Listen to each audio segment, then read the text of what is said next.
Ya está en la Casa de Gobierno con su habitual conferencia de prensa el jefe de gabinete. Nos vemos y escuchamos. Desde el punto de vista positivo en materia de comportamiento del salario real de todos los trabajadores.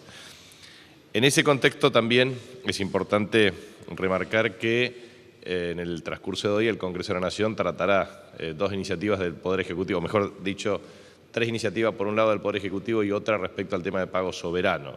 Respecto al tema de observatorio de precios, relaciones de producción y de consumo y a su vez también lo que tiene que ver con defensa del consumidor, nosotros consideramos que constituye un avance cualitativo y aparte el mismo Poder Ejecutivo, cuando nosotros hemos concurrido al plenario de comisiones en el ámbito del Senado, hemos tenido la voluntad y la posibilidad objetiva de incorporar una serie de modificaciones que seguramente serán tratadas en el ámbito del recinto. Estas modificaciones tienen que ver con el tema del impacto de la aplicación de las multas, los mecanismos de apelación desde el punto de vista judicial y obviamente una serie de iniciativas que han tendido a perfeccionar precisamente esta normativa.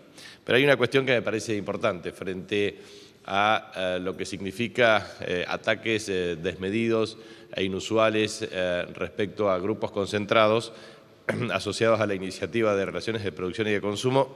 A veces un ejemplo, como decía Perón, aclara las cosas.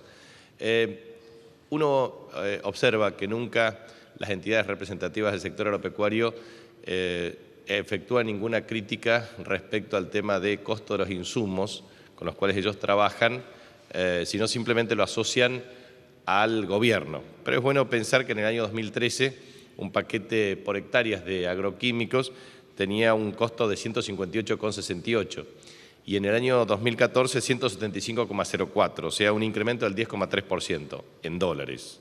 Esto equivale también a decir 16,4 dólares por hectáreas en valores absolutos.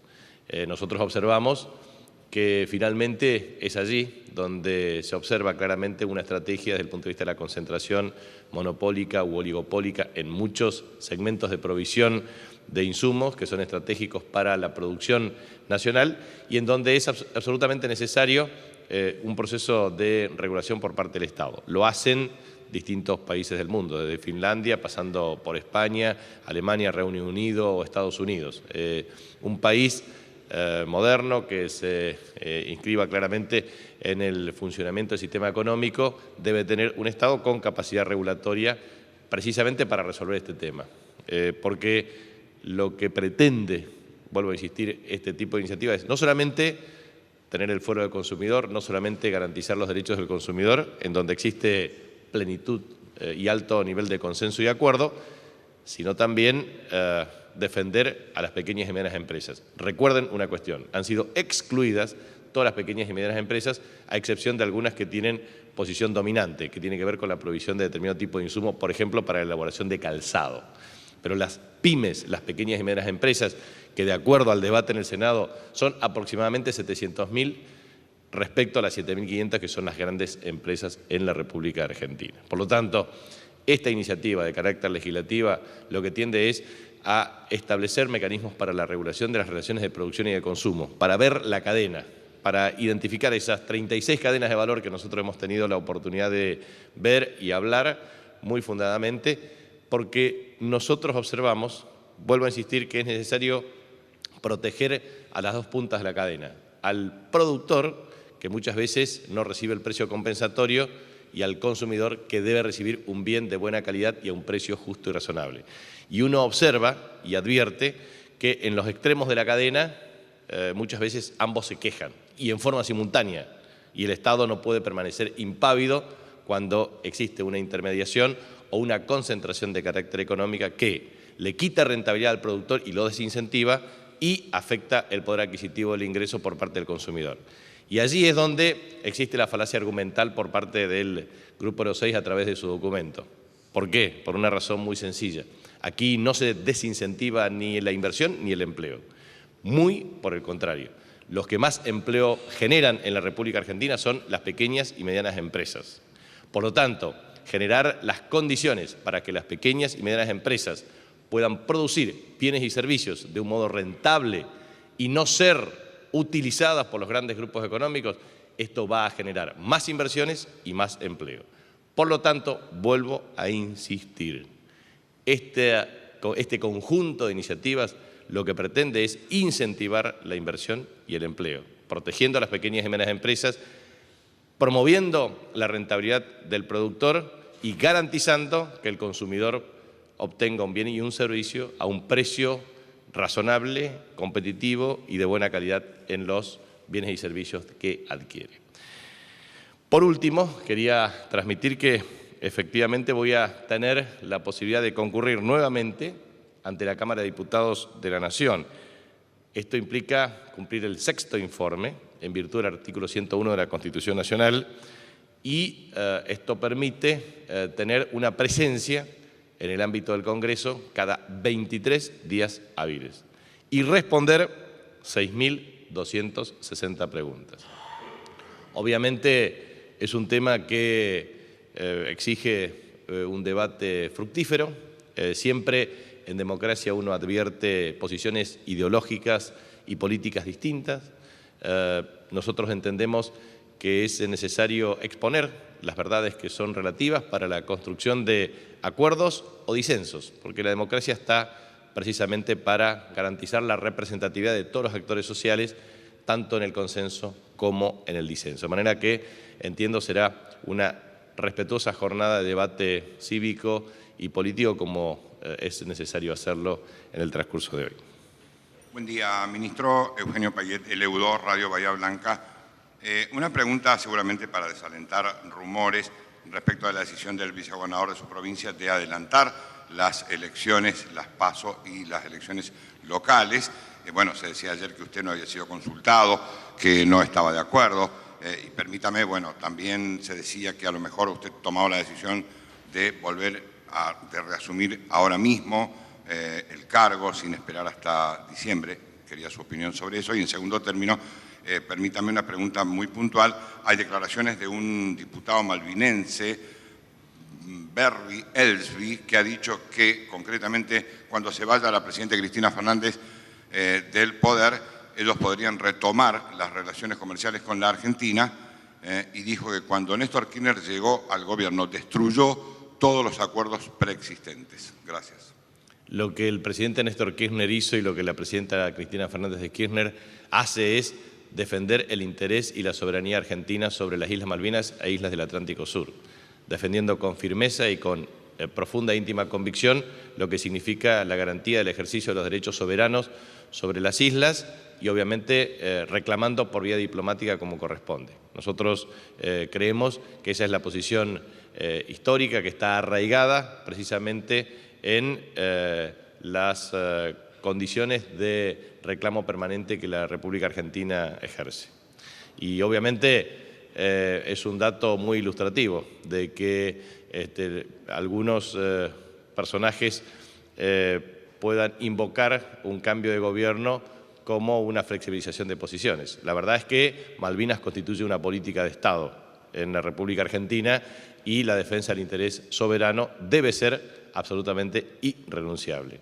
Y respecto a la segunda cuestión, la verdad es que no voy a formular ningún comentario, simplemente quiero transmitir lo siguiente. Cuando uno toma decisiones en el ámbito del gobierno como autoridad del Poder Ejecutivo, en el caso de la provincia del Chaco es en virtud de las atribuciones del artículo 141 de la Constitución Provincial, lo hace también enmarcado en una estrategia desde el punto de vista institucional y también de carácter política. Recuerdo que cuando nosotros tomamos la decisión en el año 2011 de la convocatoria de elecciones, porque la Constitución Provincial de la provincia del Chaco determina, por un lado, que las elecciones generales a gobernador y vicegobernador de la provincia debe hacerse por separado de las elecciones presidenciales. En ese contexto, el 31 de enero del año 2011, consulté con la Presidenta de la Nación, quien es líder política y conductora de nuestro espacio, precisamente para informar que existe una diferencia de 90 días que exige la convocatoria dentro de los 90 días antes de la finalización del mandato de esta convocatoria y que debía hacerse por separado. Por supuesto, me parece que es absolutamente necesario y oportuno efectuar un nivel de consulta para esta convocatoria. Esto es una cuestión que me parece que es necesario hacer. Y en segundo lugar, la provincia del Chaco tiene una ley de primarias abiertas, obligatorias y simultáneas. Se ha utilizado por primera vez en una elección legislativa el año pasado, en el año 2013. Y definitivamente esta ley se aplicaría por primera vez para la elección de los cargos ejecutivos. De manera que la convocatoria, por un lado, es respecto a primarias abiertas, obligatorias y simultáneas para la elección de los cargos de carácter legislativo y ejecutivo en el orden provincial, y obviamente con la adhesión municipal, y ya se ha fijado la fecha que está perfectamente enmarcada en la Constitución para el 20 de septiembre del año 2015. Por lo tanto, la convocatoria de elecciones generales, la verdad es que no tiene ningún... me parece que está perfectamente adoptada. Lo que es posible tener interpretación y criterio diferente es respecto a la oportunidad, mérito y conveniencia de la convocatoria a primarias abiertas, obligatorias y simultáneas el 8 de marzo. Esto es un tema que reviste naturaleza e interés político respecto a la convocatoria de primarias, no a elecciones generales, porque entiendo que es una fecha que está correctamente estipulada. Y respecto a las especulaciones, usted sabe que conmigo siempre se especula, es decir, toda la semana, todos los días. No vale la pena ni siquiera hacer mención respecto a ese tema. Vuelvo a insistir lo que digo y dije siempre. Estoy aquí cumpliendo este rol y esta función como jefe de gabinete de ministros por un deber de lealtad política con la Presidenta de la Nación, por un deber de compromiso con un proyecto nacional y popular a quien adscribo con íntima y profunda convicción. Y entiendo que ha sido, junto a Juan Perón, el mejor gobierno de signo peronista de la historia. Y creo que tenemos todas las provincias del norte y todos los que hemos ejercido la función de gobernador y los que tenemos este rol de gobernador elegido por la voluntad de nuestros respectivos pueblos y obviamente en mi caso con uso de licencia, tenemos una deuda de gratitud con la Presidenta de la Nación y con Néstor Kirchner respecto a la enorme transferencia de recursos para la inclusión social, para mejorar la equidad distributiva del ingreso, para fortalecer obras de infraestructura. Nunca en la historia del norte argentino se hizo tanto. Yo repito esto porque quizás para un porteño tener agua o potable o no tenerla no es un problema porque lo tienen desde hace muchos años, o tener una cuadra de pavimento urbano, la verdad es que no es una novedad porque lo tienen desde siempre, o acceder a una vivienda obviamente es una cuestión distinta a otros lugares de nuestra extensa geografía territorial. Por lo tanto, repito a veces lo que nunca se dice, pero la provincia del Chaco en 8 años tendrá 500 kilómetros de rutas nuevas, 818 kilómetros de rutas repavimentadas, 500 nuevas escuelas y o ampliadas o reparadas a nuevas, 20 acueductos, más que la duplicación del número de conexiones de agua domiciliaria y agua potable, gasoducto, segundo acueducto al interior con 512 kilómetros, que es una obra estructural extraordinaria, fibra óptica extendida a 56 de las 69 localidades, hidrovía Paraná-Paraguay para garantizar transporte de carácter fluvial, reestructuración integral del puerto de Barranqueras con financiamiento a ejecutar en el transcurso de este tiempo, electroducto Neanoa que permite aumentar sustancialmente la oferta energética, incremento sustancial de inversiones en materia de manejo de cuencas hídricas, en fin, digamos, creo que, o lo mismo que el grado de industrialización, nuevos parques industriales y una inversión extraordinaria. Por lo tanto, lo que quiero ratificar con esto es decirle que estoy aquí por convicción, por lealtad política y porque entiendo que es un rol que lo puedo cumplir con mucha dedicación, esfuerzo y esmero. Y obviamente estaré disponible siempre para cuando decida la Presidenta de la Nación, quien es la Presidenta de la Nación y obviamente en uso de las atribuciones constitucionales del artículo 99. En este sentido, lo que quiero transmitir es que muchas veces en Argentina se cuestiona el rol del jefe de gabinete de ministros desde el punto de vista de la reforma constitucional de 1994. Quien es elegido por la voluntad popular en la República Argentina es la Presidenta de la Nación, que obtuvo en el mes de octubre del año 2011 casi el 55% de los votos. Un nivel de respaldo popular inédito e inusual en la democracia argentina. Por eso nos parece muy importante entender que el rol del jefe de gabinete es cumplir con el artículo 100 y 101 de la Constitución Nacional y obviamente en ese contexto cumplir con las instrucciones precisas que emana de la voluntad presidencial porque es quien ha sido electa por la voluntad popular. Cualquier otro tipo de especulación me parece que es absolutamente incongruente y también me parece que no es necesario ni siquiera responder. El ministro de la Agencia DINC